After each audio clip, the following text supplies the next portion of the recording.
Hello, this is Ryan from Let's Roleplay, and you're watching channel news for April 24th, 2022.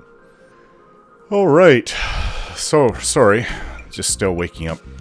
Had a pretty decent sleep last night, and I don't always get the best sleep. So, Buck's question, late last year, might have been in December, and I made a mistake, and it was bothering me for months. I probably thought about it in January, then I got sick, and then I forgot about it. I was going to put it in the next channel news video. He had asked what big game, or my favorite game of 2021 was that I bought, and I had totally forgotten. It was Resident Evil 8 Village, and I really enjoyed that. I played the entire game through to the end. It took probably a few weeks. Just played for a few hours here and there. And my son, he was 10 at the time, but he watched me play through the entire thing. It was a lot of fun. He's actually watched me play through Resident Evil 2 and 3, the remakes, and yeah, he didn't watch me play through Resident Evil 7. It was, if you know the Resident Evil games, Resident Evil 7 was really, I think he just came in and watched some of the fights, but he didn't see the whole overall thing. It was, yeah, very scary and violent. Let's see. Yeah, compared to the rest, they're all scary and violent. It's just like, for me, Resident Evil 7 was different. It really went after this haunted house type horror place. I mean, they're eating human body parts, the family that lived there. So, yeah, he didn't watch me play that. I played that on my own. And I noticed, speaking of good sleep, I noticed it's weird because when I was young, like 10, 12, 13, I used to watch my best friend play Dungeon Master, if anyone's heard that game. The original Dungeon Master that came out in like 86, 87. And that was like a revolution back then for games, especially RPGs. That was absolutely awesome. There's nothing to compare about it. So he played through it. He got pretty far. We never ever did finish it, unfortunately. And so I played it a few years later on my own. And I noticed I'm a bit of a coward when I was like 13 trying to play it. Like it got scary for me, certain parts. I don't know why. It's just whatever. And as I got older, I played all the Resident Evil games. They don't scare me. They're fine now. I guess in my 20s, I just kind of got out of that. I think I played Doom. There was a part where I did get scared. The big boss, I don't know what level it is. The one that you hear him, the boom, boom, boom, like just like stomping the ground before you even see him. That's kind of scared me, and I was probably like, what, 19 at the time. And, you know, playing video games like that, it's just all that childish, oh, I'm scared time goes away. But I did notice one thing, though. It was Resident Evil 7. If I didn't get it good enough sleep, I didn't have, like, the enemies that you face can be pretty eerie. They're not like I'm not afraid of zombies. I shoot a million zombies. It's just that these, what were they? The fungus creatures. They had a name. I forget what they're called. I noticed if I didn't get enough sleep, it's almost like I didn't have the courage. Like, it's almost like a energy that I need, an enthusiasm to play the game, to be able to get through it and not be scared. And I noticed that, like, this was just a couple years ago, that if I got bad sleep, I just didn't have the will to be able to do this. And it wasn't so much that I was scared, it was just like, oh, stressed. I just didn't feel like, maybe there's a bit of fear in there, but I just didn't feel like fighting these, those fungus creatures, because they were actually pretty hard. You couldn't, I think you had to go for headshots, but their headshots are really difficult. I think you could also kill them by just shooting them a lot, but you waste your bullets doing that. And they're always moving, right? Zombies in the other games move too, but you kind of know how the sway of their heads, and you wait for them to move back where you're aiming, and then you fire. I don't know. I think you guys trying to know. It was different with those fungal things. Molded. That's what they're called. The molded. Yeah, I didn't like them. And the fact that that was like 3/4 of the enemies for the game was kind of annoying as well. I don't know. There's some good things about Resident Evil 7, but I think Resident Evil 8, I just read the review last night because I didn't even look up how people took it. I know I extremely enjoyed it. I thought it was great. Bosses were a little easy. I think I had to fight the end boss once over, just because I made a mistake. I didn't do something I didn't have enough health potions or something that I could have easily bought with the amount of money that I had from the vendor guy, big fat vendor guy, before you go to the final fight. And then when I did, I had plenty enough health. It was actually easy the second time. But overall, the bosses were very easy in Resident Evil 8. Resident Evil 7, that's the biggest reason why I don't want to play the game, because I had to fight the boss fights. Probably 3 of them will stick out, 4 of them stick out in my mind as extremely frustrating. I had to do over and over. I think the one where you try to save Zoe in the DLC, I did that last fight of the entire game 30 times. And yes, I was extremely frustrated by the end. It was all fist fighting, because that's the weapons your guy was using. But yeah, I really enjoyed that game. It was great, Resident Evil 8 Village. I think it could be a little bit more difficult, but overall it was so much fun. And the atmosphere, the vampires and everything, and all the other creatures, all the bosses, everything was different. There's that one place where you lose all your weapons and you have to figure out puzzles to get through it, and then some big monster comes after you and you just have to run. Like things like that, like making it... The puzzles weren't overly hard at all, but it's just having a different theme in each section of the game I actually thought was pretty good too. It just helped. It was a lot of fun. So yeah, there, Buck. I'm answering your question that I screwed up on. Sorry about that. That was my 2021 favorite game. That wasn't a DLC. Full game. And I got that from my Xbox. Okay, so here's a clip I made a week or so back just to help anyone out who is or will play Fallout 4 that might not know this. So this is the Creation Club. And they have deals that you can see every week. You don't have to buy these, of course. It's up to you. You're just basically paying for mods that other people have made. However, sometimes you will get things for free. Not that I plan to use these ones, but if you look at the ones that I have... so I did buy some. These shirts came for free. It was like the same deal I just showed you. And when I actually, purchased it for free, and it went into the game, I noticed quite a few of the people were already wearing them. And it's not just for you to wear, like just the people around the town. Diamond City or whatever. I noticed the prostitutes wear them quite exclusively. Don't ask me how those two mods intersected like that, because the prostitute mod was a mod.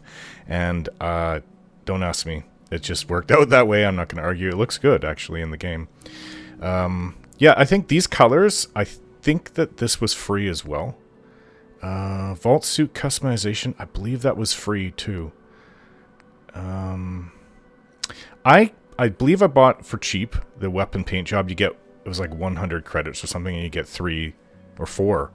The Railroad, Minutemen, Brotherhood of Steel, and the Army. But problem is that any modded weapons, which are the majority of the weapons I have in the game, you can't use these on because they're for the default weapons that came with it.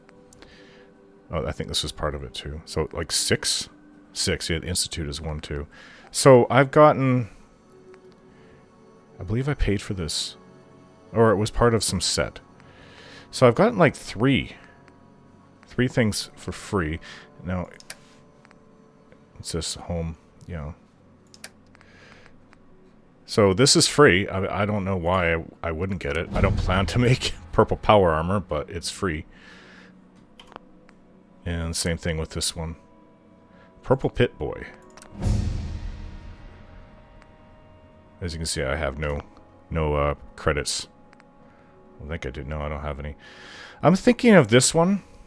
Coffee and Donuts Workshop Pack. Let's see. I don't know why. Not that I want to make coffee and donut purple or pink power armor. I do want the coffee, though. But I don't see coffee. I just see donuts.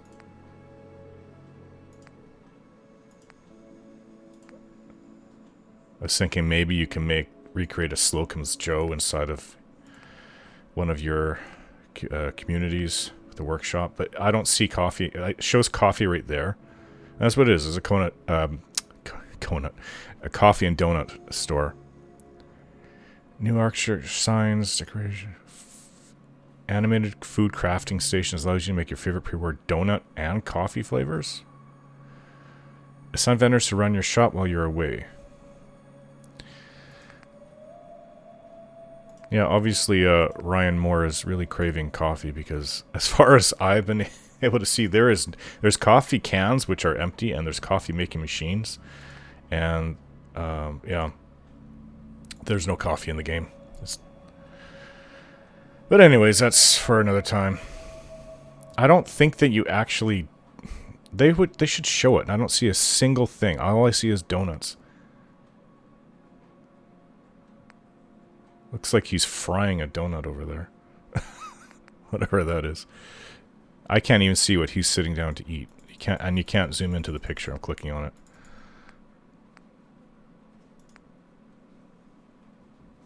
I don't see a cup of coffee. Probably not worth it then.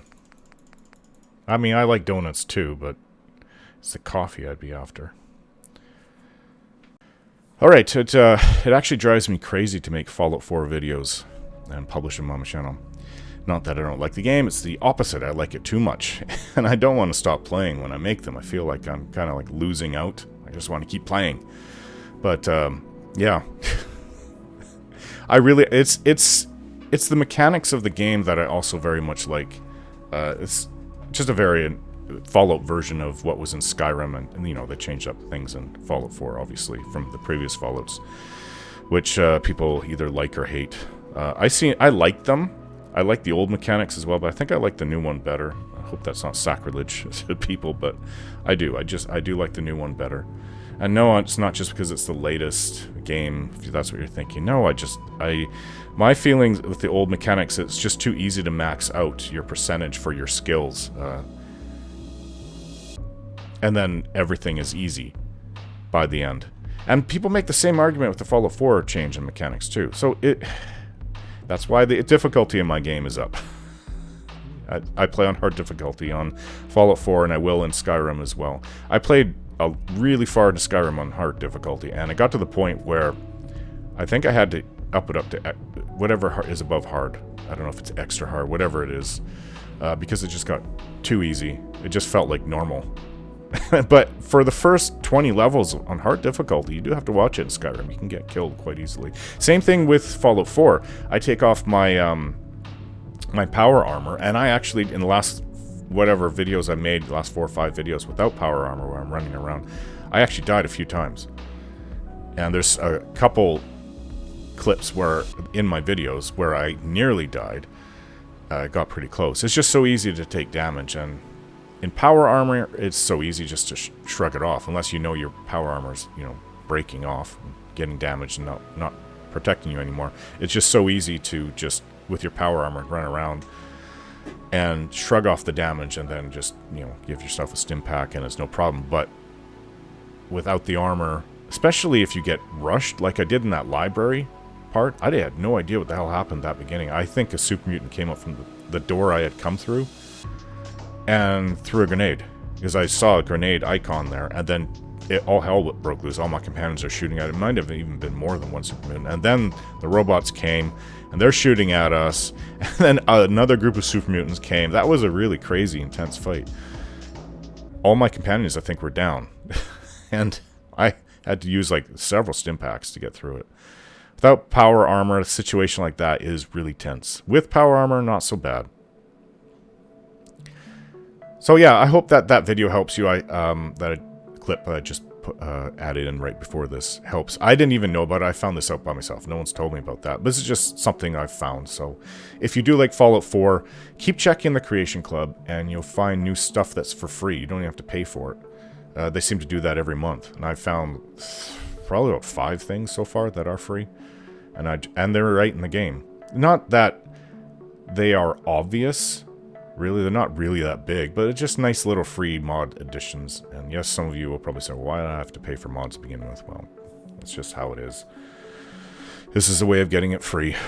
I do pay for what I wanted just to be in my my game of Fallout 4. There's some guns I bought and things like that, but those show up at some point. I don't think they've showed up yet. Right, so now that part is over, Fallout New Vegas 2 by Obsidian is in discussion with Bethesda right now in the last month or two or whatever. I think since late March or at March. Or is it late February? Anyways, yeah, that'd be great if they made a New Vegas 2. I don't know if it will even be there. It could be anywhere else. And I don't think it will be called New Vegas 2. But it could be. Never know. It's just make a 10 years later, like to match up with where you are in Fallout 4, 2288, and it would be, or 87, 77, 87, 2287, 2288 in my game right now. Yeah, so whatever happened in the 10 years to New Vegas, that could be really interesting, I think. Obsidian makes a lot of nice, they do things different, I think on purpose, because they have the same engine that Bethesda created for their games. They've done this, they also did it with BioWare with Knights of the Old Republic 2, and they did it for New Vegas from Fallout 3. So they add in a lot of nice little improvements and additions and options, and we all appreciate that. My only problem with Obsidian, and I think it's going to get better from now on, is that they just don't put in romances or proper romances outside of Neverwinter Nights 2. Neverwinter Nights 2, and that's another BioWare game that they did. They had one of the best romances that I've ever played, and not in the main game, in the DLC, Mask of the Betrayer or whatever it is. Yeah, that had one of the best romances I've ever played at any point in any game. But other than that, Obsidian has had a long history of just not putting romances in, and if they do, they're half-hearted, like in Pillars of Eternity 2. It's awful. So I have a girlfriend. Yay. You know, nothing else happens for the entire game. There's no... Yeah, I was very, very disappointed. I thought there'd be more in Pillars of Eternity 2, but no. That was really poor. So, they did improve... I mean, Outer Worlds I have and I played. I almost finished it. I don't know why. I think I made a choice that I really didn't like near the end, and I just couldn't... I didn't end up finishing. I could finish it probably within a few hours. It's that close. It's much better than the Pillars of Eternity games in terms of... I just couldn't get into Pillars games. The second game is an improvement over the first one, mechanics and graphics. But the bland world and poor interaction with your companions pretty much just ruined it for me. I think the companions are a little better in the Outer Worlds. There's a bit of a woke element in there that I think some people won't appreciate, but I don't mind that as long as there's some... I am opposed to all woke stuff. I am. I don't care about race or sexuality. It's just making it... When you make race and sexuality the point, then I have a problem with that. Sorry, it's my little 7-year-old boy over there playing on his tablet. He knows to be quiet. Yeah, so I don't care about race or sexuality, just as long as it's not the forefront of the game. And it's not the forefront of the game in the Outer Worlds, but there is... The only romance is one of those woke romances, and it's not even for your own companion. That was a letdown for me. Yeah, that's how I feel about it. So... Obsidian needs to up their game, as far as I'm concerned. They don't have the quality of character interactions that BioWare is known for, and that Bethesda did for Fallout 4. Now, I have no idea what it's like for Fallout 76, and yes, it's been bashed, but it's also been praised recently in the last year or two. I think around 2020 people said it was actually much improved. People on my channel have said that too. So... I just, it wasn't the main company that did Fallout 76 and Bethesda. They had another break-off company do it. But there's no excuse, but I'm just saying that that's the situation. So I am really hoping that Starfield, that's a game I'm going to pre-order. I don't think it's going to be shit. I don't know why a lot of people think it will be. I don't think it will be, and they're basing that on Fallout 76 predominantly. I have faith in Bethesda. And we'll see. If it is shit, well, then my faith will be ruined. And so that's coming out November this year. And I think 24 or 25, this is when everyone's saying that The Elder Scrolls 6 will be out. I'm looking forward to that very much. Much more than Starfield, of course. But, yeah. But we'll see. We'll see how things go with Starfield. If they can't do it right, then Bethesda's really gone downhill. But I don't feel that that's going to happen. I think it's going to be... may not be a major hit like Skyrim, but I think it's going to be a well-thought-of game. I think people are going to like it in general. So... I've got a lot written down here points for me to get to. So my reason for deciding to play as a full-on cartoon evil character in Neverwinter, I mean, there's several reasons. I said that I didn't want to do it before, and I realized that, and I kind of went against it. Hey, it's the artist in me. I can be unpredictable. I never promised I wouldn't. I just said I don't think I can do it. I also said I think I don't want to do it, but there's two reasons that I did it. One, this character will not be on that long, since it's just the main campaign of Neverwinter Nights. There's 2 other campaigns, major campaigns that come with it as well. And in those 2 other ones, you can use the same character I read for both. So I'll be starting another character and playing through it. So I think it said it's around a 40-hour game. I mean, I think I have 13 videos up on my channel, so I'm around 30% through it. They're not full-hour videos that I make. They're 45 to an hour plus. So we're probably looking around 50 videos, is my guess, give or take a few. It's a bit of a short character run compared to everything else that I've done or am doing. So I thought I'd give playing a full-on evil character a try. Also, I read that you cannot really make evil choices in the game, so I figured out why not give it my best attempt to make an evil character. Cartoon-like evil.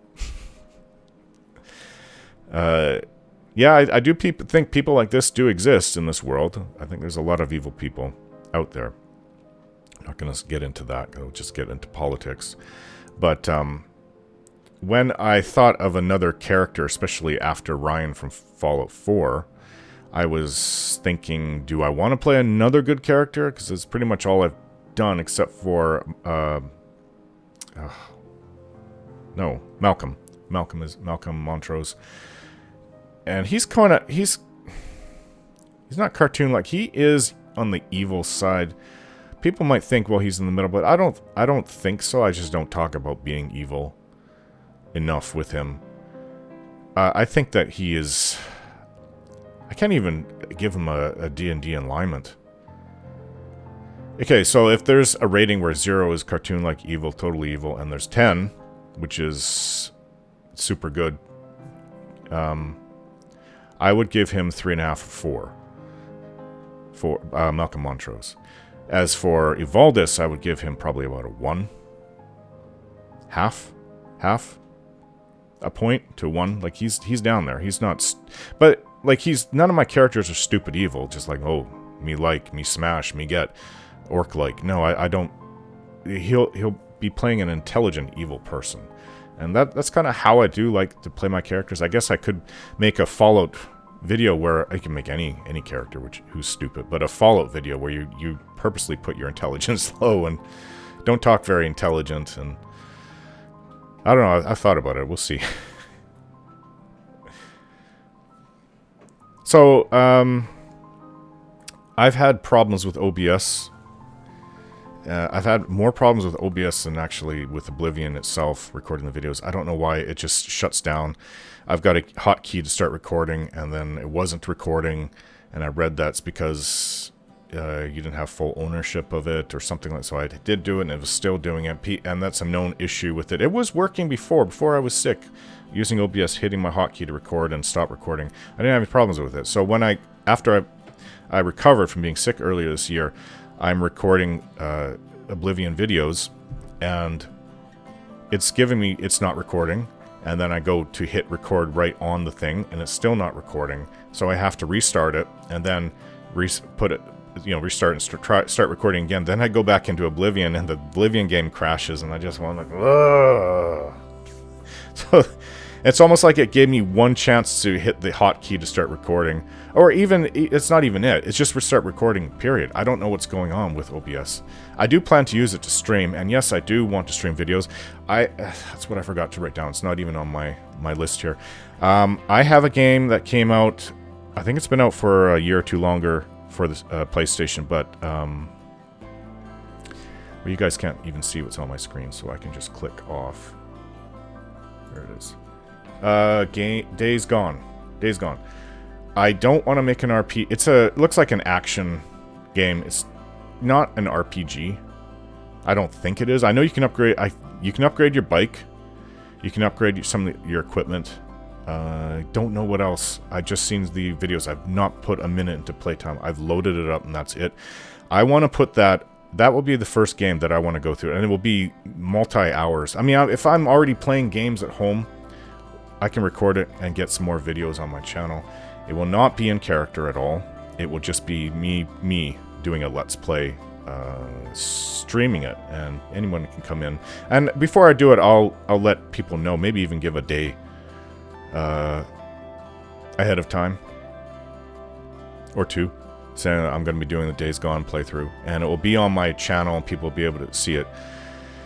And I'll put that on there, and it will be a long one, probably at minimum 2 hours, possibly 4 hours, and I'll just keep doing that maybe once or twice a week, or however long. Maybe I'll get really into it and just do it over a week, the entire game. I don't know how long the game is. It could be 20 hours, it could be 50, 60 hours, who knows. It's hard to predict with these kind of games. It's got a bit of an open world element. I don't know if you guys know about Days Gone. It's a zombie apocalypse world. All I know is your guy has lost his wife? Yeah, because they got married. He lost his wife. She was taken away in a helicopter. Do not frickin' spoil this game for me. I've never played it, and I haven't looked into it. And, yeah, you got your motorcycle. You get guns and melee weapons in there. There's a lot of zombies, and these zombies actually look pretty awesome if they come in the hordes. Like, swarm you. Like, just like in the... And they're fast. They're fast zombies. That's why you got to get the hell out of there with a bike if it becomes too much.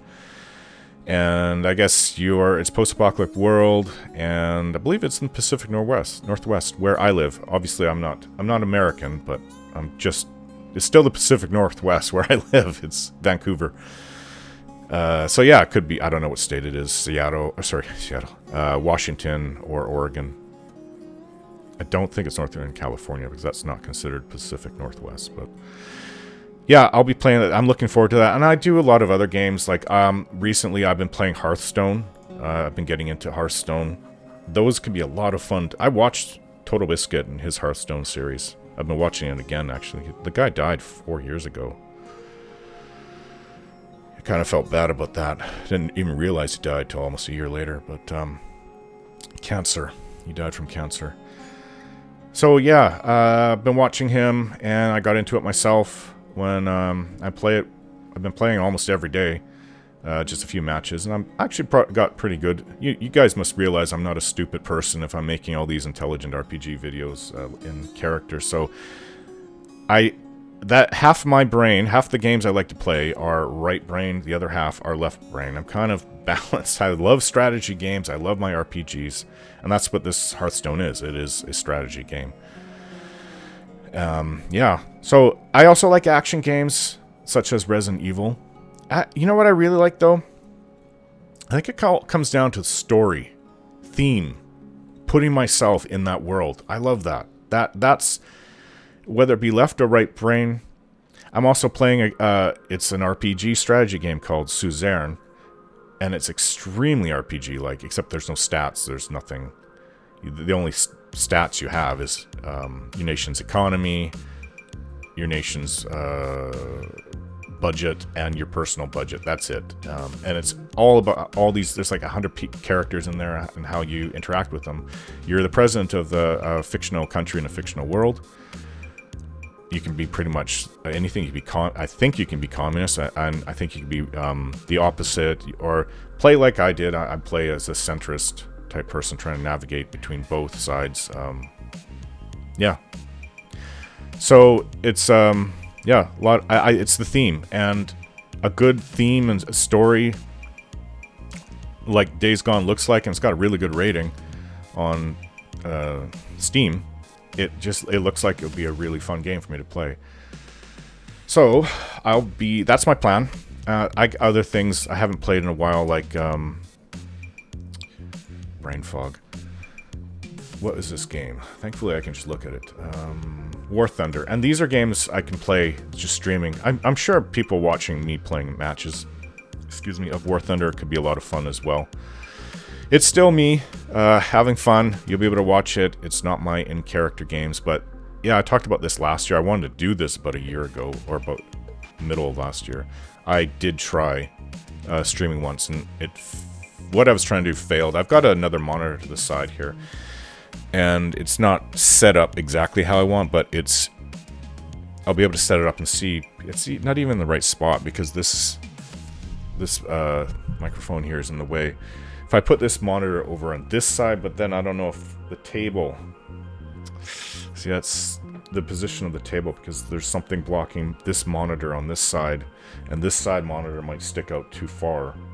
It's not that big. This is a 22-inch, I believe. This is a 34-inch that I'm looking at, so it casts so much light when I'm looking at a Word program like I'm looking at now. So that's what I want to do. It's all really dependent on my sleep. I have not been getting the greatest sleep, and that is what leads to people getting sick. Doesn't matter about your immunity. You can take anything. All the good, healthy immunity stuff in the world, if you're not getting good sleep, you're going to get sick. And that's always been my Achilles heel. It's been my weakness. However, hopefully I have that figured out. I know I did say that I was getting good sleep at one point with watching that videos. I'm listening to that guy with his relaxation videos to go to sleep. It wasn't working for me for a while, but I'll keep on trying with things. I think things are going to go pretty well this year from now on for me and my health and my channel. So it's growing. My channel is really growing. I'll talk about that in a moment. So for Oblivion, I estimate there's about 30 to 50 videos left. It's not done. In fact, this 9:13 a.m. right now as I'm making this. At 10 a.m. my next Oblivion video comes out. I think some people were thinking that maybe that's the end of Oblivion. It's not. It's, yeah, so I still have all the guild quests and the DLC. Oh, the Shivering Isles DLC. I've never even used this. I've never even gone to Shivering Isles. Still have the original disc. I don't even know, like, do they even... There's been no contact. They may be in the base game, but I used a mod to get rid of all the... When you start your game, you get all these notifications about the DLCs and stuff like that. I did not use that. This is an expansion. It's not DLC. Everything people say is DLC this day, but this is a full-on expansion back in the day when they still did expansions. There are DLCs for the game. Everybody knows that. I've been using them, like the horse armor and other things like that. Frostcrag Spire. So I have not even used this disc. It's just sitting here. I haven't even gone there in game. So I bought everything through Steam, cheap. I think for Oblivion, the Game of the Year edition was like $10. So I bought it all again.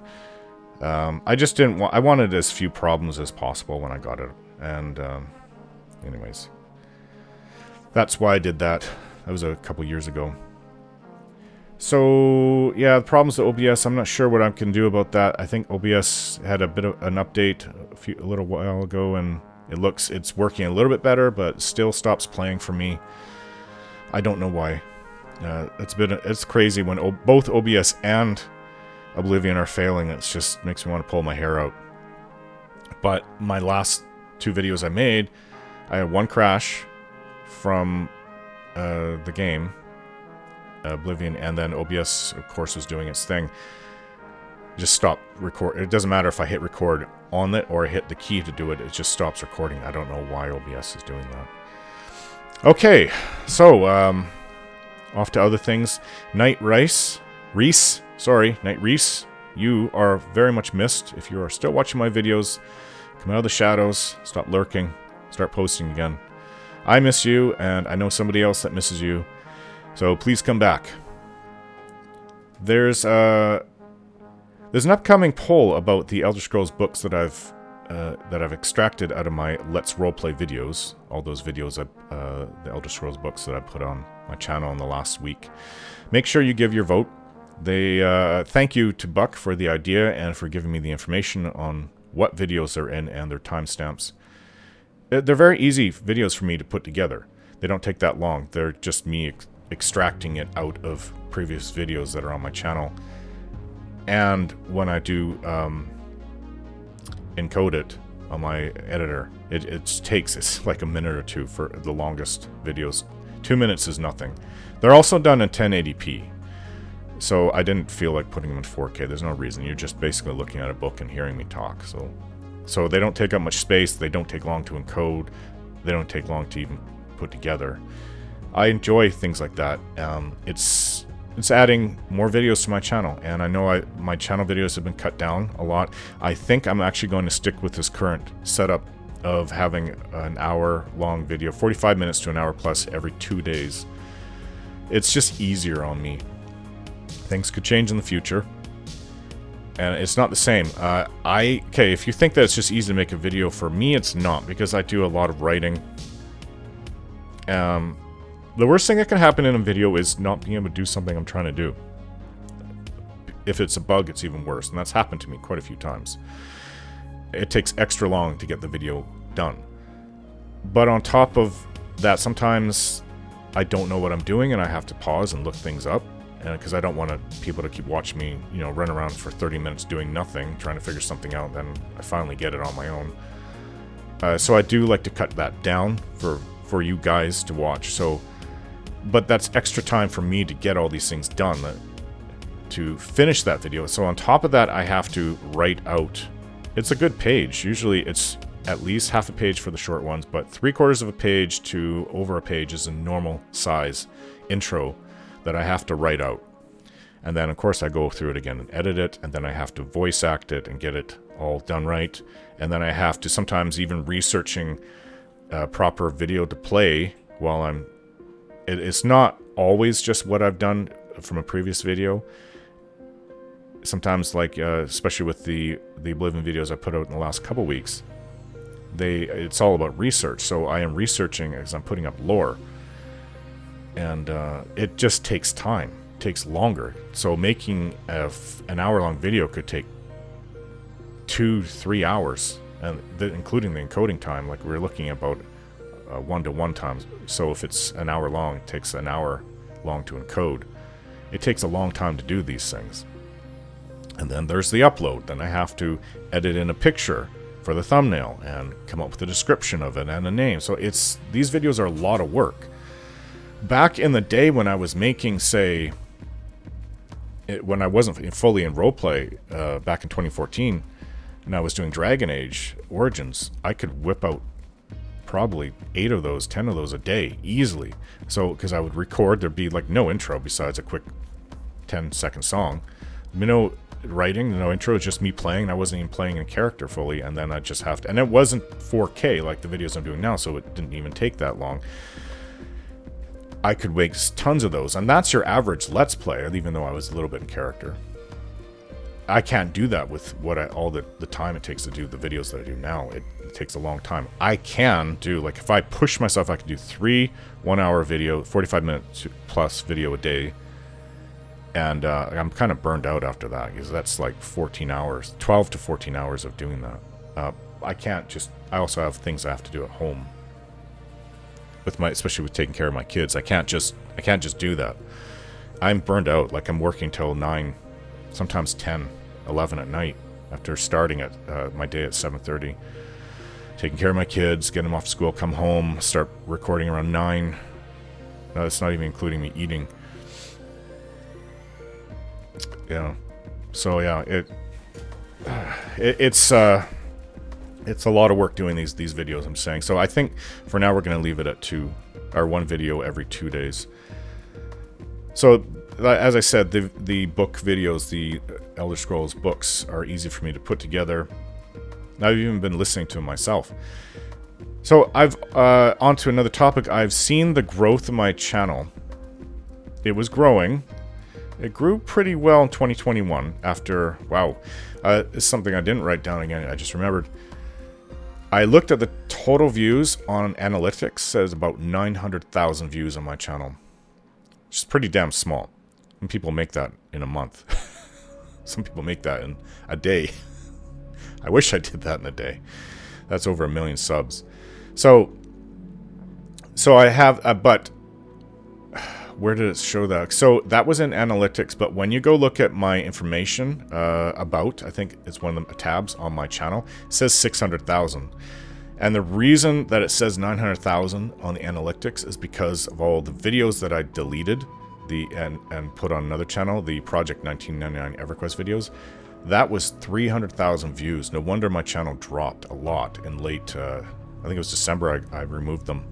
There was a big drop, and then it was like 3-4 months of just stagnation on my channel, and then it just started trickling. Started looking better around the end of 2021.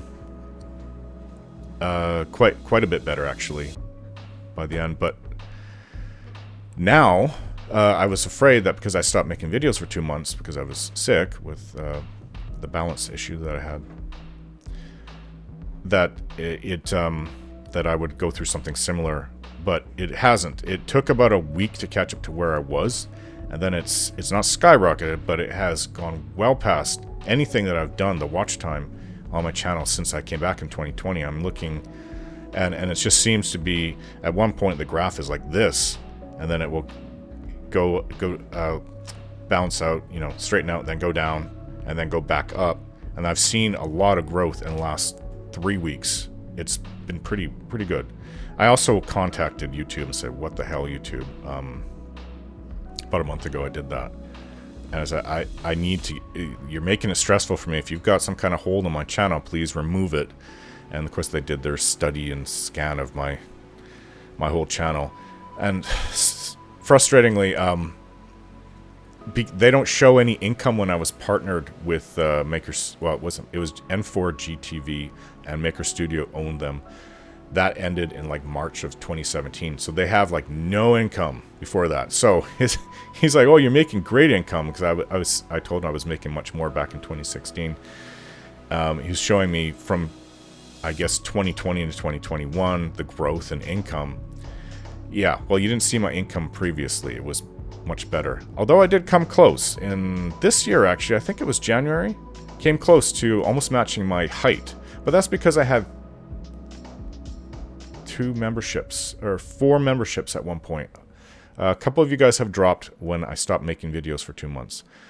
It's understandable, but I was almost there. I almost reached it, but I don't want to count memberships as that. Like that, it should be all income from the advertisements that I get from my videos. And one thing I noticed, that as I got memberships, the advertisement income was almost like it was dropping to match this artificial number that they wanted me to stay at. So if I got a $20 membership, it wouldn't happen right away, but it would happen over the next month, where the income from the videos, the advertisements, would drop that amount. And so to the point where I was making practically nothing for advertisement. It was a joke. And that's when I contacted them, because I didn't have the 2 big memberships that I had. They were gone, and I said, YouTube, what the hell is going on with you? I'm making practically nothing. It's very stressful on me and my family. I'm putting all this time and effort into working on this channel. I don't know if that did anything, but I have noticed in the last month my channel is growing, and it's the highest watch time that I've ever had since 2016. So I think what's happening also is the longer videos that I'm making is having something to do with that, because the views aren't way better, but they are improving now in the last month. Quite a bit, actually. They jumped up quite a bit.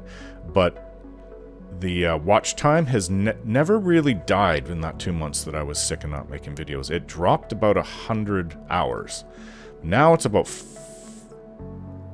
it dropped about maybe 200 hours.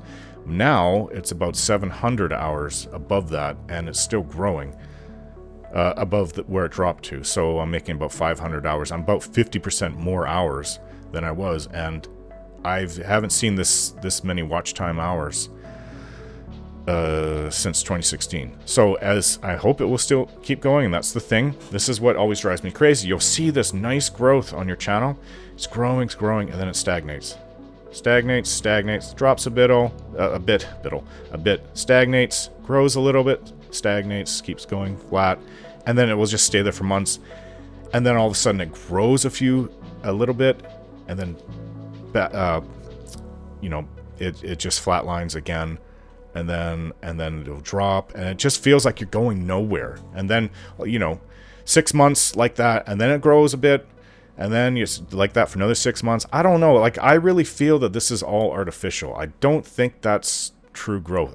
It's all about how often your channel videos are put out there, how much they're recommended. Like I said, like if they're giving me 150,000 recommends and I'm getting, 3% of people clicking on them,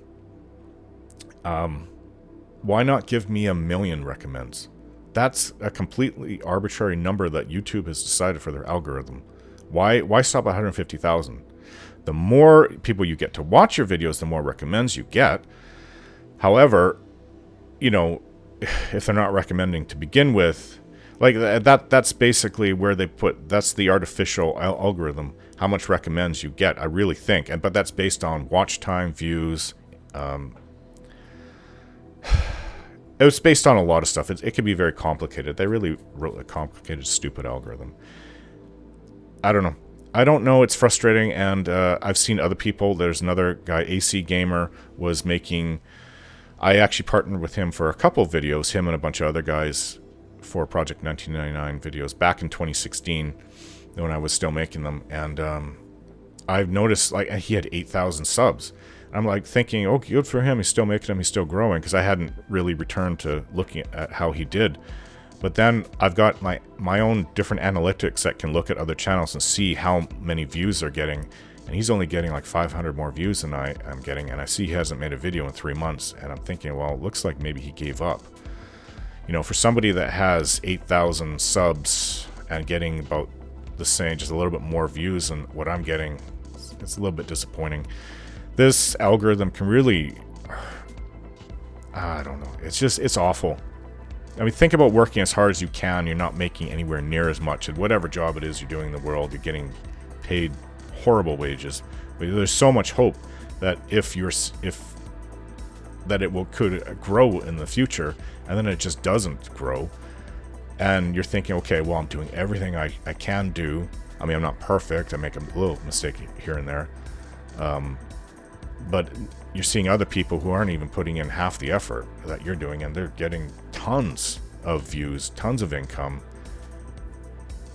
It's frustrating. I don't make Let's Roleplay videos. Sorry, I do make Let's Roleplay videos. I don't make Let's Play videos, and I know that if there's 1 billion people who have their own channels that have made videos, probably about 2/3 of them are Let's Play videos. So there's hundreds of millions of Let's Play videos out there. That's my competition. That's how the algorithm would see it. They don't see it that I make more artistic-like videos. And that's what I think I do. That's my intention. It's not just a fun way of making Let's Play videos. I make them... It's art for me. It's art, especially with the writing and the voice acting and the acting throughout the videos. That's art. That's taking an existing thing and creating an emotion for you guys to enjoy and for me to enjoy at the same time. To me, it's art. I just don't play games and put them on my channel. That's what I would be doing with the streaming games that I planned to do. But I make art, and there's no subsection on YouTube, and if there was, it would be a very, very, it would be a subsection of very few members. There wouldn't be too many people doing what I do. So, if there was, and I was promoted for making art videos, and I just feel like a lot of people wouldn't take it seriously. They just still think you're playing games. But that's not what I'm doing. I would have given up years ago if that just was playing games and not making any money. Like, this is... For me, I love what I do. As long as my health is working fine, I love doing this. So, that being said, yeah, my channel has bounced back much better. It's at its highest peak. The views aren't, but the watch time is. And it's encouraging. My income is going up, again, through advertisements. It is going up. It's looking good. It's like 50% better than what it was a month ago. And my health is greatly improving, and I don't think you'll really be seeing me get sick much in the future. I've done a lot of healing, body and mind this year. I know how to get good sleep. I just, sorry, haven't had it in the last short while. Actually, yeah, I have had a more vertigo come back about a couple of weeks ago, and it was, it really messed me up for a few days. But I have these exercises to do to get rid of it, and it seems to be pretty effective. So the improvements in my health are already showing. I feel much better. I used to be, like when I was doing these videos at first, these webcam videos, I was super nervous. Now I don't feel any nervousness at all. I feel great doing this. Just as long as I get good sleep, I can do anything. Anything. My channel will have no limits. Just outside of the algorithm, it will have no limits. The algorithm that artificially imposes limits on my channel. Yes, I know I should have tens of thousands of subs. I should be getting at least making some kind of income. Right now, the income I'm getting is just paying for like the editor that I have to pay for every month, and a little bit more. So I was making, I was looking forward to making pretty good income. If I had not stopped back in 2016, my channel could be exactly what I just said. It could have 20,000, 30,000 subs. I could be making much more money. I regret that. That's my decision, but, you know, I had major health issues. I could have even died from the encephalitis that I was hospitalized with. And then the partnership ended with N4GTV. That was a big blow to my channel. That was the blow that stopped me from making videos for 4 years. So, but I'm back and trying to make a go of it. So, yeah, so you've seen my Shivering Isles box. I do also have Oblivion. $59.99. Well, this is Canadian, so that would probably be $40, $40.99 American, or maybe even $49.99. It's hard to tell. So yes, I do have this. The original box is not perfect. The games are still in there. I do also have, say, Fallout 3, and I have New Vegas.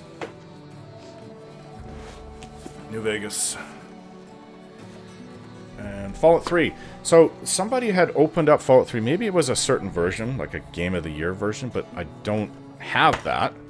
There's a survival guide, and that's all I have. My receipt, survival guide, and the disc. That's all I have. But they had like a map of the greater DC area. I don't have that. As you can see, I've gone through this manual quite a lot back in the day. This is a 14-year-old game now. So yeah, no map. Somebody had a version of this, and they had a map of the entire DC wasteland. And on the other side, it showed the tunnels, the subways of the DC Metro. And then that made me want to go look to see if I have that. Of course, I don't have that. I don't know what happened. So, games for Windows. Maybe I don't have the right version. I have all these old games. Unfortunately, I'm not using any of them because I bought them all on Steam. Yeah, so whatever. I don't care. It's just money. A little bit of money. All these games together, I could probably bought for less than $20 on Steam. So I would just wait for the summer sales or the back-to-school sales in the fall. And wait for games to come down. It's like The Witcher 1 and 2, I bought both of those. I think it was unbelievably cheap. It was like $12 for both of them. Included. Not $12 each. Both of them for $12. It was crazy cheap. Of course I had to buy it. So, yeah. Days Gone. I'm looking forward to playing that. Very much so. So, someone already recommended a mod for Skyrim. The Serana Dialogue mod. And what I have to say to that is great. I'll be doing Skyrim later this year. I believe I'm looking at the fall for that. And I've been looking forward to that for a long time. So send in all your recommended mods to me. Write them down here in the the comment section here in the video. Even though Skyrim won't be coming till this fall, I'll be writing them down and looking at them. Though there is no guarantee that I will be using them all, because not all of them will fit. But you can be sure that I'll take a look at any of the mods you guys send me to recommend. Especially the ones, excuse me, that I'm not aware of. Yes, I have the Anniversary Edition for Skyrim. The Anniversary Edition that just came out. I actually just checked when I was writing this a few days ago, because I thought it was like the special edition that was free if you owned it, but it's not. It was 30 Canadian dollars that I had to put into that. So if you own the special edition, it's discounted at half the price, I think. So yeah, I had to pay for that. And I thought it was free, so whatever. So let's get on to the polls. Alright, first question. What do you think of my recent thumbnail work since January, where I have changed the format of the images? Does it look better to you than just screenshots out of the videos? 28 votes. Looks better. It should help you get more attention for 68%. Thanks, guys. It doesn't really make a difference to me. Either way is good. 21%. I prefer just a screenshot of the video. 11%. And, Dead Negator 90 said, I go strictly by video title, so thumbnails have never really been important to me. When it's a longer video series, I like seeing the number of the video in the thumbnail, though. Yeah, I think I'm going to be returning to that. I've already done that with Neverwinter Nights, and after Oblivion and Fallout 4, I'll be returning to put a number there, just so you know. I honestly don't think it really matters, unless you haven't watched a video one of my videos in like a year. Because when you watch a video, it will show you that that was the last video you've watched if you look at a playlist. So that's how I go through things. And so even if I haven't watched it for a while, but it does expire. Like I think after 6 months it removes what you've watched. Oh well. That I was kind of counting on that. But the reason I'm doing this with my thumbnails is not with the number on them, but just making them look different like this, is because it's more professional in my opinion. Makes them stand out from the crowd. And that's what I'm looking for. I'm trying to get noticed and get a bump up on the algorithm, if you know what I mean. Okay, so here's the first poll that I did when I actually was suffering with vestibular neuritis, where I had no balance and I was exceptionally sick. This is maybe a month after I had it. I'm still quite sick, so my thinking wasn't clear. It is now. It's pretty good now, but back then it wasn't. So I put in the Elder Scrolls, what is your favorite undead type? So 59 votes, 19% said skeletons, 22% voted for zombies, mummies. Yes, they actually exist. I just learned about this too. 8%. Apparently they were in the second game, Daggerfall. May have even been in the first game, the arena. I don't know. So wraiths, ghosts, 14%. The lich, 37%, which won this poll. Yeah, if I had, I would have removed mummies because I haven't even encountered them. And they're not Draugr. Draugr would be zombies. However, they could also, you could technically say that they'd be in their own class. But I would say, if you had to actually put them in the basic classes, I would put them under zombie. Or type of zombie. So, they're not your typical one. I know that. So, mummies, I would have replaced this with vampire. I just didn't have a clear head, unfortunately. I felt like such an idiot after Noah Miller pointed it out. Because nothing bad against you, Noah. It's just that you brought it up and I thought I had got them all here. That's how clouded my head was. Of course, vampires are like massive when it comes to undead. So, I wrote, just for clarification, the zombie choice should be reanimated dead zombies Draugr. My apologies, I'm not my best lately. So, Captain Red 1000 wrote, well, let's see, I have PTSD from fighting skeletons in the Lost Spires mod. I have no idea what that is. Liches damaged my stats and are a massive inconvenience. Never encountered any mummies, and so can't pass judgment yet.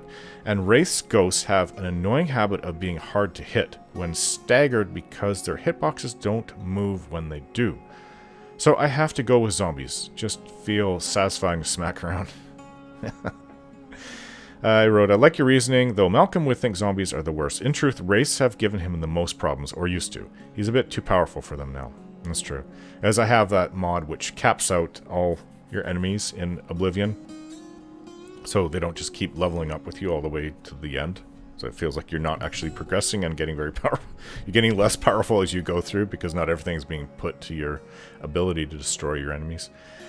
So Noah Miller wrote, I'd have said vampires, and I wrote back, vampires are an obvious choice next week due to so many options. Yeah, that was actually just because I couldn't think clearly. But I use this as a comeback, and it's true. The next poll is between the Lich and the Vampire. You know who's going to win already.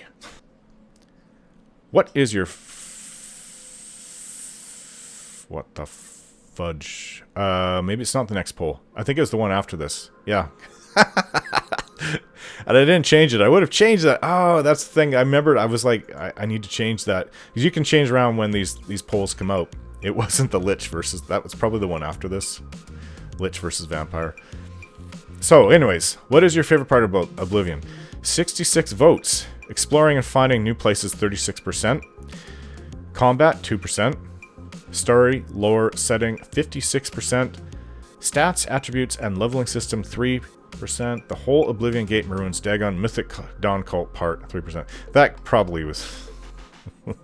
It's just showing my mindset, and that's why I wasn't even bothering to try to make videos back then. Even when I was physically able to stare at the screen after a few weeks of not being able to really...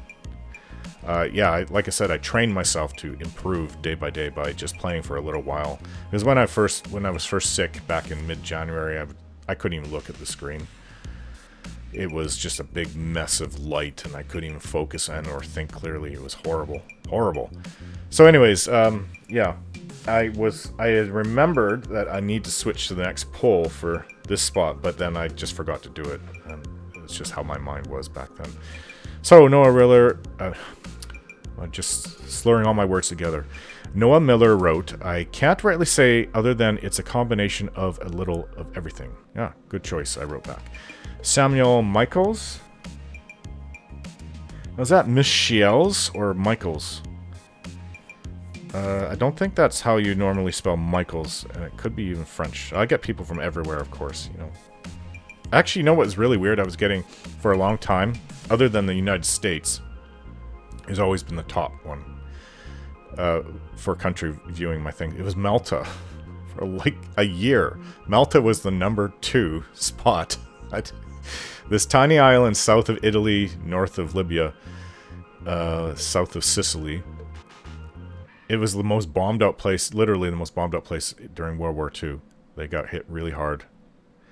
And I don't even know how many people live there, but it can't be that many. But they were my #2 nation for a long time. They haven't been in top 5 for a while, but I still get a few percent of people watching my channel from there. So I don't know, maybe somebody saw it and they got all their friends and family start watching it too. I don't know. Or they just binge watch everything I make over and over again. I get people telling me they binge my videos. I had one guy recently, he my longest Let's Play, I believe, it's Let's Roleplay / Let's Play. The first half wasn't fully in character. It was Dragon Age, not Intervention, not Insurrection, Dragon Age Inquisition. Yeah, close. I was close for the first 2. Yeah, that's my longest RPG I have on my channel. And within 2 weeks, somebody had watched it all. And then they started watching some of my Dragon Age Origins videos, but they haven't responded in a few weeks, I'm not sure. I get a lot of flighty people. They just swing by, they watch a few hundred videos, and you just never hear from them again. Oh well, that's just nature of the internet, I guess. And Samuel Michaels, or Michels, sorry, wrote Vilya. And I wrote, laugh out loud, best response. Yeah. Next poll. Alright, want feedback from members? Oh, this is to start a new poll. I guess my head is... I was wondering what the hell that was about. Okay, let's go to the actual poll. So, the Lich versus Vampires. What is your personal favorite undead creature in the Elder Scrolls? Yes, I miss things quite obvious... How I wrote it. Yes, I miss things quite obvious things lately, considering that I am suffering from vestibular neuritis. What is that? Vestibular neuritis is an inner ear disorder that may cause a person to experience such symptoms as sudden, severe vertigo, spinning, swaying sensation, dizziness, balance problems, nausea, and vomiting, and I had all of that.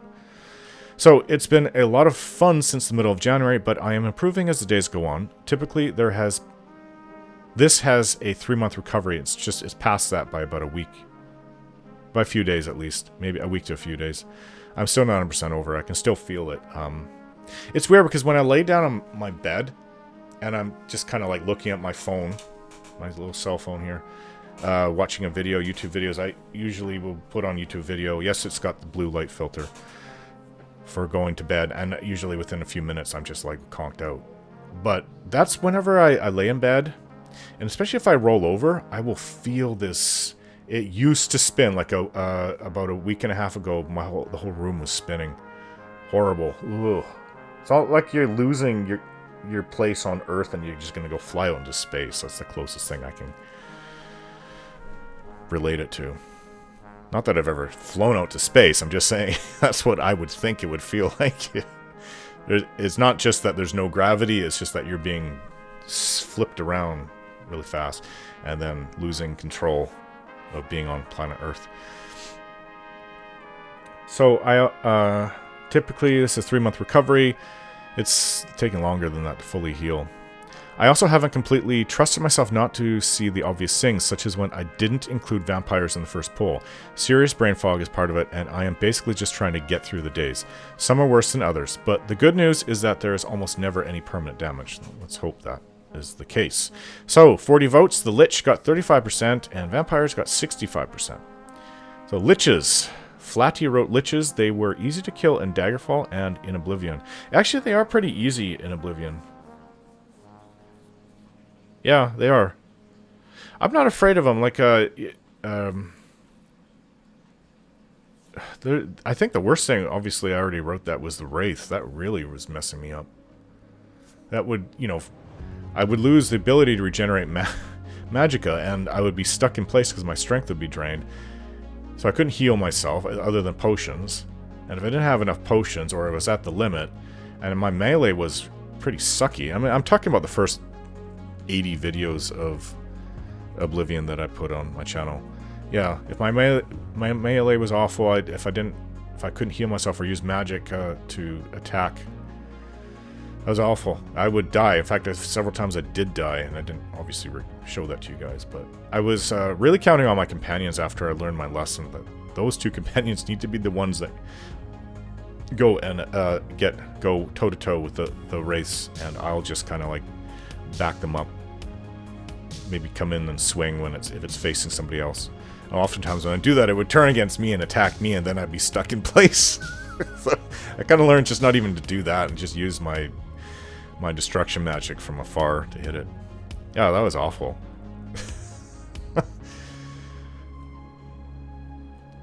Do you think someone can be too old? I didn't write too properly there. Too old to be making these Let's Roleplay videos? Is there an age where you should just stop making YouTube videos like this? Yes or no? Vote in the poll. So, yeah, 80 votes was probably one of the highest I've ever had. I don't think it's the highest. So, 100%. You can never be too old or too young to make in-character videos. Thank you, guys. I guess you want me to keep on making them. I'm not 50. I'm 46, but I'm coming up on that time. So, I'd say at age 50, the other polling choice was I'd say at age 50, it's pretty much time to think about retiring, 0%. Age 40 and above is too old, in my opinion, 0%. Yeah, I mean, I've had this all throughout my life. Not for me personally, but what I've seen, people will have a different view. Like, I go back 20 years. It was like the late 90s, I think. I was playing StarCraft online. And so, what, I would have been like 25, 24. No, couldn't have been 25. So, like 23, 24. I was playing StarCraft online. So, that game came out in 98. And playing against other people, and I remember I guess they were, I think I asked them what their age is after they asked me. Don't even ask me how this came up, but they're like, oh, you're too old to be playing video games. I'm like, well, how old are you guys? They're like, we're 12 and 13. And I was like 24, 23, 24 at the time. I'm like, oh, but I'm going to be a video game programmer. I'm going to make video games. That's what I responded with. At that time, I honestly thought that that's what I was going to be doing. And they're like, oh, okay, then that's cool. But And of course, like, I had friends where their moms would be like, why are you still playing video games in your 20s? Listen, this thing has been actually... And I had a battle with my parents, not about age and playing video games, but about playing video games. I had a battle at certain points in my life, and it just kind of... I'm a little sensitive about that. Now that I'm freaking getting up to almost 50... Now I'm thinking, well, you're too old to be making these. You're never too old to play video games, but too old to be making these videos about playing video games. That's what had come to my mind. Due to somebody bringing that up, that is close to me. I shouldn't have said that. But when I showed them what I do, they kind of backed off, thinking, okay, well, he's making art. And it's not just let's plays. So, yeah, I had a battle with my parents growing up about playing video games. They did think it's a waste of time. Ironically, my dad would play the occasional game.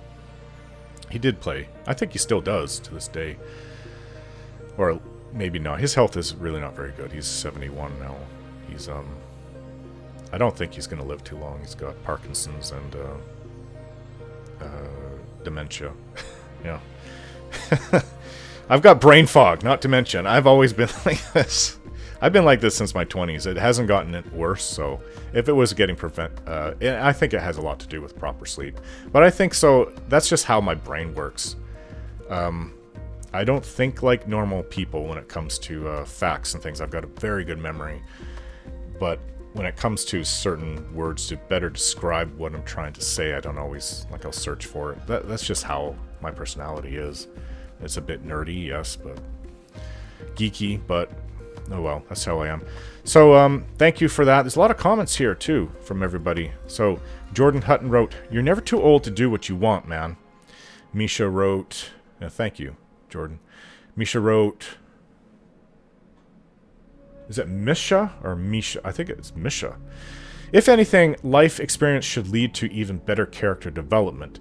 In reality, though, I guess people do care about age gaps somewhat. A teenager is unlikely to watch content made by someone thrice his age and so might not get into this genre in the first place. But since this is not a fast media sort of thing, I think RP in particular is pretty immune to that."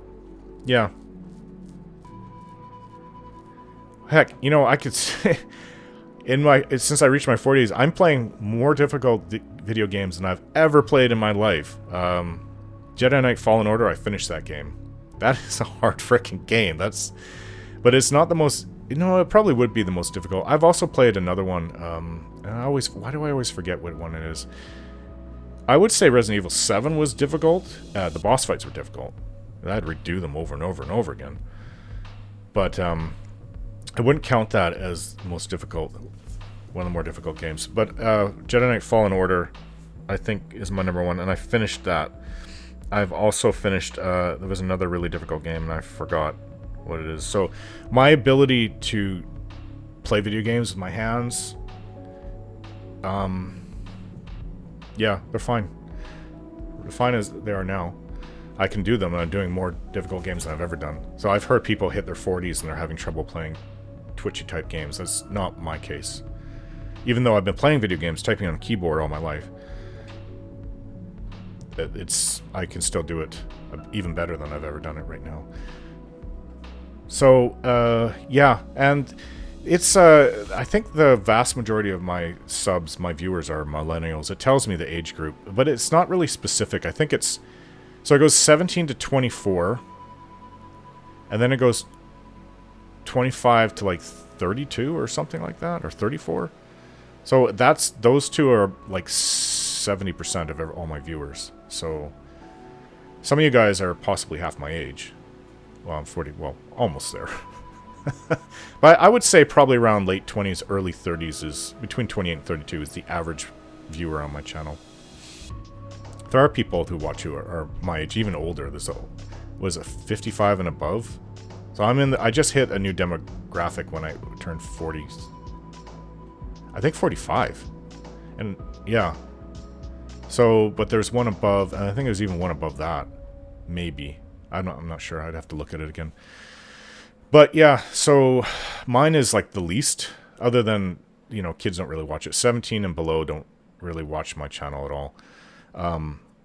But my actual demographic that I fit in for age, that's the least of all the people. I don't know why. I don't know why at all. So I had people older and younger than me watching it, but not my age. Not too many. I did. I mean, I've talked to people. There was a 47-year-old woman who was watching a couple years ago. So, Wood Rain Mud 76 wrote, What you do is a lot of what authors do. You create a character and bring it to life. Now, that one I very much like. I also like what Misha wrote, and all of them, actually. Everybody, Jordan Hutton. So yeah, wow, this is one of the best replies I could have hoped for. Thanks a lot, I wrote back. But yeah, it is. Because you made me see it, like, I make art. But, I mean, I also wrote, I've been a writer. I've written a couple books. So I do, this is what I consider it. I really do. It's art. I create a character and bring it to life. So, Brightside Gaming wrote, counter question. Does anyone under 30 even watch CRPG roleplay videos? I wrote back, quite a lot, actually. YouTube analytics shows that it's 18 to 24, not 17 to 24. From 18 to 24, 35.1%, and from 25 to 34, it's 47.7% are my viewers. It's hard to tell exactly what under 30 is the percentage, but I would think it could easily be half, at least half, and possibly 2/3 of my channel. Yeah, it's really hard to say because of the way it's done. If it just did like a, say, 18 to 30, then obviously, or 29, and then it would go 30 to like whatever, 40, then it would be easy to tell. But under 30, I can't exactly tell due to this, what I wrote here. I can't tell exactly, but there's a lot. 18 to 24, 35% is pretty good. That's my second largest. And then 47%, so almost half of you guys, like you're all millennials, pretty much, within this group. My children are not, though they are from 2011 and 2014, so is that Gen Z? Gen Z, Zoomers, who call everybody above them, probably including you millennials, boomers now, even though I know some millennials call... You know what boomers are? For those who don't know, that is my parents' generation. It's from 45 to 65. My dad's born 51, my mom's born 56. Those are boomers. That's the boomer generation. Because that's when there was a huge population explosion after World War II. Of kids. Having 3 to 5 kids was the norm back then. And that's, my mom has 3 siblings, my dad has 4. So that was normal. Yeah. Forgot where I was going to go with that. So Captain Red 1000 wrote, as long as it's still what you want to do, then no. Tail Coers wrote, just make what you like. Samuel Michiels, you have to, if you're seeing this, you have to respond. Tell me how to say your last name. Michiels. Vilya never gets old. You really like Vilya. She definitely does not. I'm looking forward to seeing a more advanced version of her in Skyrim. I really am. I have not used her mods before Oblivion, so I don't know what she's like in Skyrim. Apparently she's the best companion mod there, though. So, Bryce Bodine, and not just because of the romance. I hope there is more romance than what I've experienced with Vilya and Oblivion. So, Bryce Bodine has wrote here, you can be 100 years old and I won't care. And I wrote, thanks very much. So, yeah, I'll have a real old man's voice. Unless somehow I'm de-aged. That when I hit 100, I don't even want to try making an old man's voice. You can. I can. I practiced before, but I haven't practiced in a long time. I'll sound like such an idiot right now. So anyways, let's get on to the next video. Okay, a real short one. Do you think your Fallout 4 character is a synth? Synth. Do you think that Ryan can speak? Yes, too many clues point to this for me. 20%. No, I don't believe so. I have valid reasons for this. 80%. So 49 votes. Yeah, I don't know if you guys are aware of, it should completely eliminate the 20%, that it says that synths do not get disease. It says right on the wiki, and I assume it has to say that in the game somewhere. Now, somebody said that wikis aren't a place to go to for information. Yes, they are. In fact, you can see, there'll be like a Wikipedia-style link where it will show you where they got their information from at the bottom. The best lore masters on the Elder Scrolls, Fudge Muppets, and there's other ones like, is it Camel? There's a lot of other lore masters out there on YouTube that just put out lore videos and the history of everything. They get their information from, most of it from the wikis. In fact, I know that even for Star Wars, the guys who make Star Wars today, in the last 10 years, they look on the Wikipedia, which is the wiki. They look for all their information. It's what everybody does. It's a place to go get the information. Of course, I don't think it's 100% accurate, but I think it's pretty highly accurate. So I just don't even try saying, oh, the wiki isn't accurate. I go to fandom wikis. They're not all that great for all the games. Some of them are pretty crap. I don't think the Baldur's Gate ones are very good. I'd had to go to different sites to get some of my information because they didn't have it all. But when it comes to the Elder Scrolls and Fallout, they're pretty damn good. There's very extensive, thousands and thousands of pages to look through on everything. So yeah, I don't believe that the wiki isn't a good source to go to. And it clearly states on the wiki that synths cannot get disease, and you can get disease in the game just from any kind of animal. But you can also get disease that, what do you call that? Mole rat disease in Vault 81, I believe it is, Vault 81. You can get that. So clearly you're not a synth, and the fact that in my first playthrough, this hasn't happened to me again. I think I may have said this. I ran into a synth. I may have said this in one of my last webcam videos. I ran into a synth that had my character's name. This is back in 2016. It had my character's name, and he was a complete copy of my looks. Or I went up to him and talked to him, and he attacked me when I got close. So, yeah, the Institute wouldn't do that if you're a synth, right? They send their coursers after synths to bring them down. That's what coursers were created for. And that was a terrible way. If they, like I said before, that's a terrible way of trying to bring your character down and replace you with a synth that looks like you and talks like you and acts like you. What they need to do is have like a whole team, including coursers or whatever, to ambush you, kill you, take you out, and then just have your synth walking around after that. Having one synth, which is so easy when I'm walking around in power armor with my Gauss rifle. It's a joke. It'd be like one hit. Guy's like nothing. I melt. Oh no, I don't think Gauss rifles melt, but I blow them to bits. Plasma rifles, those plasma melts.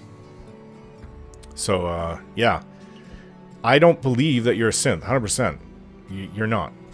So, but there are some people who have come up with reasons to think that you were, but as I said, I don't believe it. Oh, excuse me.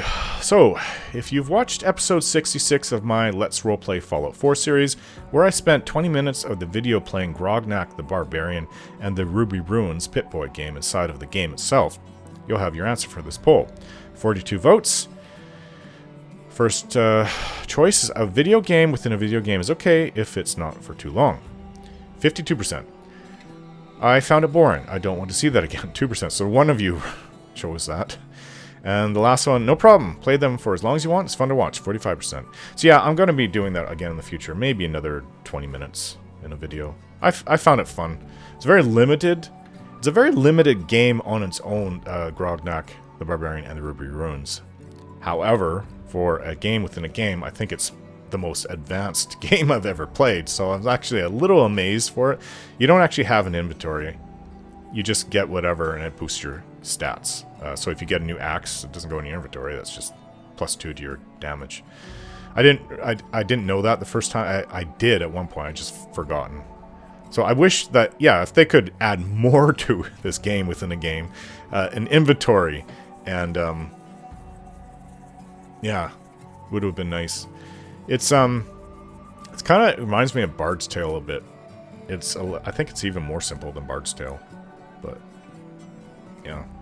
I actually have that from my Xbox. The redone Bard's Tale looks a little bit better than the original games from the 80s. Yeah, it's just, there's really no role-playing. It's just all stats flying into each other. And it's an RPG, technically, just by the stats, but there's really so little role-playing in there. I played probably a good 10, 20 hours of it. I couldn't take it anymore. It's just not my kind of role-playing. I want a story to go along with it. I don't mind the mashing of numbers together like that, how they do it, if there's a good story to go along with it. And I don't think that there is. Some evil guy is taking over the town. You've got to kind of liberate it, and that's about it. And, yeah, there's not much more to it. And there's a lot of more, it puts the game in more difficult settings where you can't see Like artificial, like there's no light, and you can't cast magic in certain areas. It's a little bit of puzzle orientated in a way, but then you still have the mass combat where you're mashing all of your guys. Like literally at one point you're fighting like 50 guys against your group, and you have to try to, yeah, survive. So yeah, I don't know. It's just, it's like 99% combat, 1% story. I would like it to be about 50-50 is optimally. Do old game graphics, sound, and animation get in the way of your enjoyment of my videos? 60 votes. I can only really get into games with better graphics, 0%. Yeah, it wouldn't make it much sense. Why are you here on my channel? So, I don't mind old or new, just a good story, 83%. That's how I feel. And then I wrote one choice here. I actually like watching your older games. It brings nostalgia, 17%. Alright, the last poll. A poll for the current game universes on my channel. What is your favorite? 49 votes. So this is still ongoing because it's a Sunday, so... I mean, it's always be ongoing. Anybody can come and vote at any time as long as you look through the this part of my channel for the votes, or the polls, I mean. And, but yeah, so Wednesday at 9 a.m. is when PST, Pacific Standard Time, is when I put out the polls. Every Wednesday. The Elder Scrolls won with 65%, and Fallout with 20%, and Forgotten Realms 14%. I would probably vote Elder Scrolls, though playing Fallout 4, again, has made a really tough choice. I don't know, you know what I have to do is compare Fallout 4 and Skyrim, because I'll be playing them side by side. Then I'll be able to give you a better, more accurate choice. And it's interesting that Skyrim's kind of been boosted up with this anniversary edition. It wasn't just a bunch of mods that they had, that paid for mods that they gave you. There were some optimizations. Apparently the graphics, or something to do with the graphics, have been improved. And there was some, so they did do a little bit of technical work on a game that came out 11 years ago. Be 11 years ago this November. So, Forgotten Realms 14%. Yeah, this I didn't know, so it's kind of interesting. Captain Red 1000 wrote, as a game, The Elder Scrolls is my personal favorite, but The Forgotten Realms has a more intelligently built world. Yeah, I don't know that. That's kind of intriguing. It's interesting. I know there's a ton of Forgotten Realms lore. It comes to the gods and everything like that, and the timelines and the history and all the different factions, and Faerun is quite large. And it's not just Faerun, there's more to it. There's all of Toril. It was Abertoril. Like the handbook, the manual that you get with Baldur's Gate that came out in 98 said the world is Abertoril. Abir. Said, like saying beer. Abertoril. And then it just started calling it Toril. And I know that the world has been split at some point, so maybe the Abir part went away and you're just left with Toril. So interesting, but yeah, I'm not a lore master when it comes to that. So I wrote back, interesting take on that. I know the basics of the Forgotten Realms, but not enough to make a proper lore comparison between them. I know a lot about the Elder Scrolls lore to probably be considered an expert. Yes, I do consider myself an expert, but I don't consider myself a master. The guys at Fudge Muppet and probably Camel would be lore masters. That's not where I am. So, I mean, if I'm to make it a number out of 100, I probably know about 80%. The guys at Fudge Muppet and Camel probably know about 99%. They're still learning, bringing out new things. Apparently there's a new realm that just came out with one of the new Oblivion realm that came out with one of the expansions. I forget the name of it, because I heard about it middle of last year. One of the new the Elder Scrolls Online expansion. So there's an Oblivion world where you go to where there's no god, no Daedric Prince, and there's 4 giant skeletons there, which...